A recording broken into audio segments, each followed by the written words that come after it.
একটা শান্ত গ্রাম, চারদিকে মাঠ, পুকুর আর একটা পুরনো বটগাছ। গ্রামের লোকজন বলতো সূর্য ডুবে গেলে ওই বটগাছের কাছে কেউ যায় না, কারণ রাতে ওই গাছ থেকে শোনা যায় পায়ের শব্দ, কান্নার আওয়াজ, ঠান্ডা হাওয়া। এই খবর শুনে ঘোস্ট হান্টার টিম পৌঁছে গেল গ্রামে। Team: Rahul leader, Maya ghost sense, Roni gadget expert, Titu সবচেয়ে ভীতু। গ্রামের এক বৃদ্ধ বলল, 10 বছর আগে এক মেয়ে ওই বটগাছের নিচে হারিয়ে যায়, তারপর থেকেই এইসব হচ্ছে। রাত 12টা, তারা বটগাছের কাছে গেল। হঠাৎ ঠান্ডা বাতাস, গাছের ডাল নড়ছে, পায়ের শব্দ। টিটু বলল, আমার মনে হচ্ছে কেউ আমাদের দেখছে। হঠাৎ গাছের নিচে আলো জ্বলল, একটা ছোট্ট মেয়ের ছায়া দেখা গেল।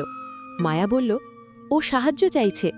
হঠাৎ মাটি কাঁপতে লাগল, গাছের পেছন থেকে বড় কালো ছায়া বেরোলো। ছায়াটা বলল, এই জায়গা ছেড়ে চলে যাও। রনি ঘোস্ট ডিটেক্টর চালু করল, রাহুল ঘোস্ট ট্র্যাপ বের করল, মায়া চোখ বন্ধ করে মন্ত্র পড়ল। ব্যাং! হঠাৎ বড় আলো, কালো ছায়া ধরা পড়ল। ছোট মেয়ের ভূত মুক্ত হল। সে বলল, আমাকে বাঁচানোর জন্য ধন্যবাদ, বলেই মিলিয়ে গেল। হঠাৎ বটগাছ শান্ত হয়ে গেল, বাতাস থেমে গেল।